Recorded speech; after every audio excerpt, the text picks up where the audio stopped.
بسم الله والحمد لله والصلاة والسلام على رسول الله وعلى آله وصحبه ومن والاه أما بعد. هم در رابطه روزی عرفه و فضیلت اون. همون روزی عرفه روزی خیلی عظیم و بزرگ است و روزی یوم المشهود است. روزی است که الله عز و جل به این روز قسم خوردگی است، چون که الله سبحانه و تعالی میفرماید والیوم الموعود و شاهد و مشهود. و از ابو هریره رضی الله عنه روایت است که پیامبر اکرم صلی الله علیه و سلم گفتند که الیوم الموعود یوم القیامه، اون روزی که وعده شدگی است، اون روز قیامت است.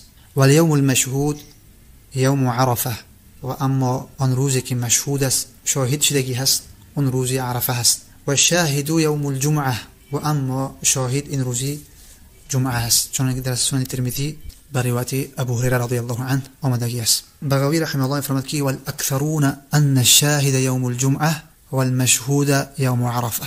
یعنی اکثر از مفسرین به قول هستند که شاهد این روز جمعه است، چون که الله عز و جل فرمود که و شاهد و مشهود روز عرفه است. و همچنین الله عز و جل در سوره فجر الله سبحانه و تعالی با این روز قسم خورد و فرمود که و الشفع والوتر. ابن عباس رضی الله عنه فرمود که الوتر یوم عرفه و الشفع یوم الذبح. یعنی وتر این روز عرفه است که الله عز و جل به این روز قسم خورد، و الشفع یوم الذبح است، روزهای قربانی هستند، بخصوص روزی نحر که بعد از نماز عید مسلمان ها قربانی میکنند. پس بدون شک که الله عز و جل قسم نمیخورد مگر به یک شیء عظیم و برای یک امر عظیم و بزرگ، و این خود دلالت بر فضیلت روزی عرفه میکند.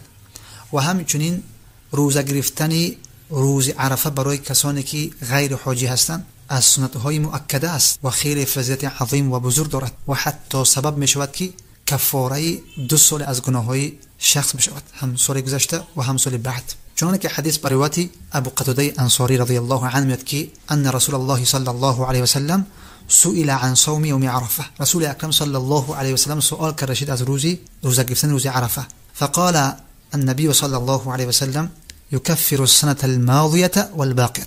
رسول اکرم صلی الله علیه و سلم گفتند که روزه گرفتن روز عرفه این عفو شدن گناههای سال گذشته و سال بعدی است. و در روایت دیگر میاد که صيام يوم عرفه احتسب على الله ان يكفر السنة التي قبله والسنة التي بعده. یعنی روزه گرفتن روز عرفه احتسب على الله، یعنی اینکه الله عز و جل گناههای سال قبلی را و سال بعدی را به سبب روزه گرفتن روز عرفه الله عز و جل عفو کند و بگذرد و محو بکند.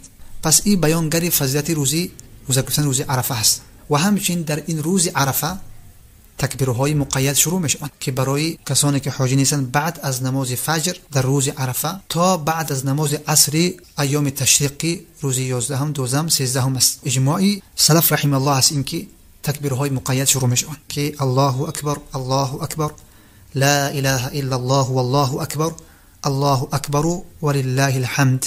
و همچنین برای شخص مسلمانی که حریص به طاعت و عبادت است در روز عرفه بیشتر مشغول باشد به استغفار و دعا و توبه کردن و رجوع کردن به سوی الله عز و جل، زیرا این روز خیلی عظیم و بزرگ است. این روز میثاق است، روزی است که روز عرفه از ذریه بنی آدم الله عز و جل عهد گرفتند که به هیچ کسی شریک قرار ندهند برای الله عز و جل.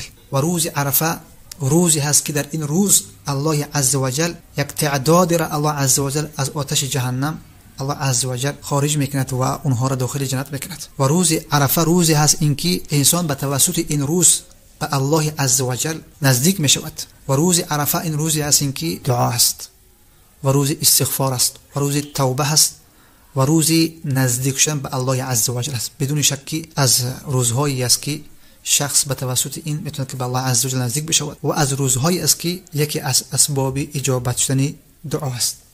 و حتی سلف رحم الله این روز را فرصت میدونستند و این روز را غنیمت میشماریدند. سلف رحم الله با وجودی که اینقدر در طاعت و عبادت حریص بودند و عملها را به اخلاص انجام میدادند، همچنین حریص بودند که این روز از اونها فوت نشود.